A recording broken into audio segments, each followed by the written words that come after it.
मंदिर। अगर राम मंदिर जाएंगे तो अस्पताल जाने की जरूरत ही नहीं पड़ेगी भाई। ये जो पोकर नहीं है, क्योंकि मैं जोक लिखने वाला हूँ, वो जोकर मत समझिए। वेलकम दोस्तों, इस वीडियो में बात करेंगे कि इस वक्त सोशल मीडिया पर क्या वायरल और ट्रेंड कर रहा है। राम मंदिर के मामले पर डिबेट्स चल रही हैं, जी हाँ, गोदी मीडिया के अंदर, और किस तरीके से बयान निकल के आ रहे हैं मैं वो आपके साथ शेयर करूंगा। साथ ही साथ Munawar versus Elvish social media पर होता हुआ दिख रहा है कि जिस तरीके से एल्विश के करीबी एलिमिनेट हुए थे, उसके बाद से कई लोग मुनव्वर को ट्रोल कर रहे थे। अब मुनव्वर के फैंस जो हैं वो किस तरीके से जवाब दे रहे हैं वो शेयर करेंगे। साथ ही साथ शेयर करेंगे कि किस तरीके से अगर कोई बाहर का रहने वाला भारत के रहने वाले लोगों को कुछ नसीहत करता है तो सारा का सारा ठिगरा जो है वो मुसलमान पर फोड़ने लग जाते हैं। भक्तों की भी ट्रोलिंग चल रही है, शेयर करेंगे सारी अपडेट इस वीडियो में।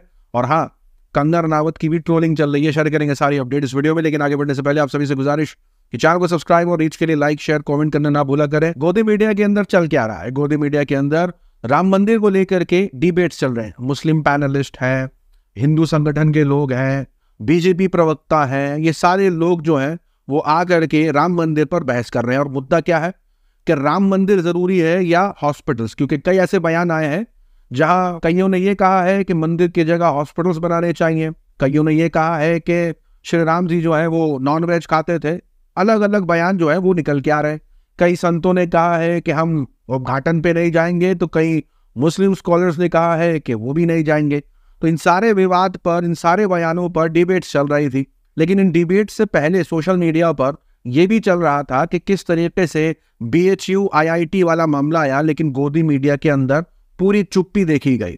मणिपुर मामले पर चुप्पी देखी गई, महंगाई का मुद्दा हो, कोई भी मुद्दा हो, जिस तरीके से यूपी से अपडेट निकल के आ रहा है कि महिलाओं के साथ जो अपराध है वो यूपी नंबर 1 है उसमें, इस पर भी गोदी मीडिया की चुप्पी देखी गई। लेकिन मुद्दा क्या चुना उन्होंने? राम विरोधी बयान सोचा समझा प्लान है इंडिया अलायंस का। अब हुआ यह है कि इसी डिबेट शो के अंदर अमीश देवगन जो है वो कुछ ऐसी बात कह देते हैं जिस पर पूरा हंगामा हो जाता है। अमीश देवगन कह देते हैं कि अगर राम मंदिर जाओगे तो अस्पताल जाने की जरूरत नहीं पड़ेगी। आपने पहले मुझे ये सब क्यों नहीं बताया? आपको मैं बताना चाहूंगा, ये वही अमीश देवगन है जिनको कोविड के दौरान कोरोना वायरस हो गया था और कोरोना वायरस के बाद ये दवाइयां ले रहे थे। थोड़ी मर्यादा रखिए। लेकिन दूसरी तरफ मैं आपको बता दूं कि जिस तरीके से कुछ बयान निकल के आए थे श्री राम को लेकर के, जहां ये बताया जा रहा था कि श्री राम जी जो है वो नॉन वेज खाते थे। अब इस बयान पर भी इसके अंदर डिबेट चल रही थी। लेकिन अभी नयनतारा, आपको याद होगा, जवान मूवी की हीरोइन रह चुकी है, इनकी एक मूवी आई है, मूवी का नाम है अन्नापूर्णी दया। इस मूवी के अंदर एक सीन है जो कि इस पूरी डिबेट के बाद और इस बयान के बाद, जिस बयान के अंदर यह कहा गया कि श्री राम जी नॉन वेज खाते हैं, इसके बाद इस मूवी का क्लिप वायरल हो गया। क्योंकि इस मूवी के अंदर यह कहा गया है, एक शख्स कहता है कि वाल्मीकि रामायण में जब ये कहा गया कि वनवास में जब श्री राम जी को, लक्ष्मण को, सीता को भूख लगी थी तो वो जानवरों को मार के और पका के खाते थे। और ये भी कहा गया है कि रामायण में भी ये लिखा हुआ है कि वो नॉन वेज खाया करते थे। अब इस बयान के बाद हो सकता है इस मूवी का बहिष्कार शुरू हो जाए, क्योंकि उस मूवी का क्लिप जो है वो सोशल मीडिया पर इस बयान के साथ काफी वायरल चल रहा है। लेकिन एक बात तो माननी पड़ेगी कि आस्था में ताकत होती है, इसमें कोई डाउट नहीं है। लेकिन वो एक पर्टिकुलर रिलीजन के आस्था में नहीं होती है। हर धर्म के लोगों में जो मानता है उसमें आस्था होती है। कोई मस्जिद जाकर के मांगता है, कोई मंदिर जाकर के दुआ मांगता है, कोई चर्च जाकर के दुआ मांगता है। लेकिन बात राम मंदिर पर हो रही थी और कुछ इस तरीके के तर्क देने लगे तो जाहिर सी बात है अमीश देवगन की ट्रोलिंग होगी, जहां उनका ये कहना है कि मंदिर बन जाएगा तो हॉस्पिटल जाने की जरूरत नहीं पड़ेगी। इसका मतलब क्या सारे लोग मंदिर जाने लग जाए? दूसरी तरफ कंगना जो है वो रन आउट होती हुई दिख रही है। आपको याद होगा कुछ साल पहले का ट्वीट था जहां कंगना रनावत ने 12th फेल के एक्टर को कॉकरोच बुलाया था। एक कंट्रोवर्सी हुई थी, बयानबाजी ट्विटर पर चली थी, जिसके अंदर विक्रांत ने एक जानी मानी एक्ट्रेस को राधे माँ से तुलना करी थी उनकी ड्रेस पर, जहां कंगना रनावत ने उनको ट्रोल कर दिया था कहते हुए कि कहां से निकला ये कॉकरोच, लाओ मेरी चप्पल। अब हुआ यह है कि कंगना रनावत खुद उसी एक्टर की तारीफ करती हुई दिखाई दे रही हैं और इरफान खान से उनकी तुलना कर रही हैं। जी हाँ, जाने माने एक्टर इरफान खान जो कि अब हमारे बीच नहीं रहे, उनसे उनकी तुलना कर रही है और उनकी तारीफें कर रही हैं। सोशल मीडिया पर यही चल रहा है कि ये लोग जो हैं वो पलटी मारने में बहुत आगे हैं। मतलब कभी कुछ तो आज तारीफ कर रही हैं और कल गालियां दे रही थी। साथ ही साथ बता दें कि एल्विश और मुनव्वर फारूकी के बीच में क्या चल रहा है, डायरेक्टली नहीं चल रहा है, लेकिन जो मामला मैंने प्रीवियस रिपोर्ट में शेयर किया था आपके साथ कि जब बिग बॉस 17 के अंदर जो सबसे ज्यादा बोलबाला है वो मुनव्वर का है, लेकिन एल्विश के बहुत करीबी थे अनुराग, वो भी बिग बॉस 17 में गए थे, लेकिन उन्होंने कुछ झंडे गाड़े नहीं। ऐसे तो एल्विश ने भी ज्यादा कुछ नहीं किया था, लेकिन पॉपुलैरिटी और वोटिंग की वजह से वो जीत गए थे।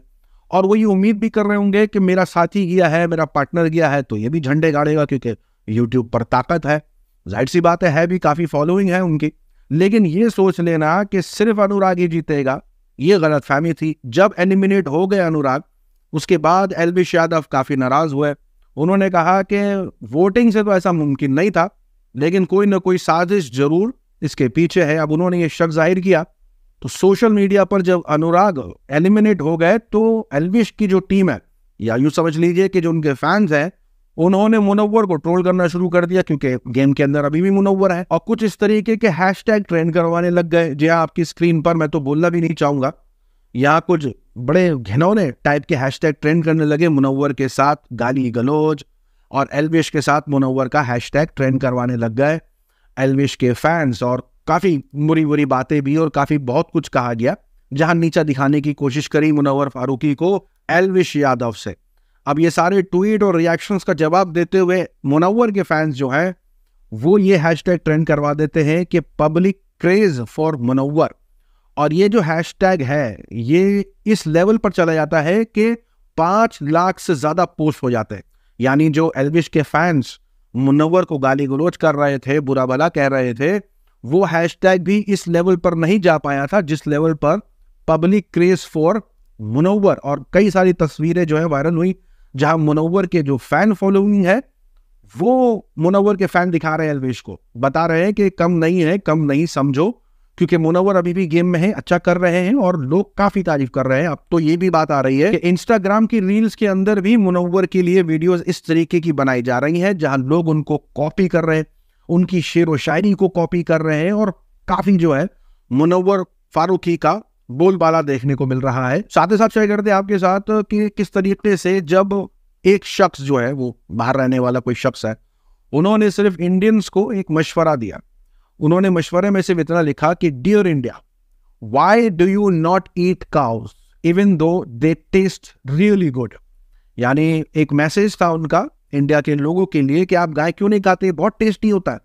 अब जब ये ट्वीट सामने आया तो अनभक्तों को ये लगने लगा कि ये ट्वीट करने वाला या ये जो हमको मैसेज करके बता रहा है, ये जो, क्योंकि इतना वायरल हो गया, 1.7 मिलियन रीच चली गई इसकी।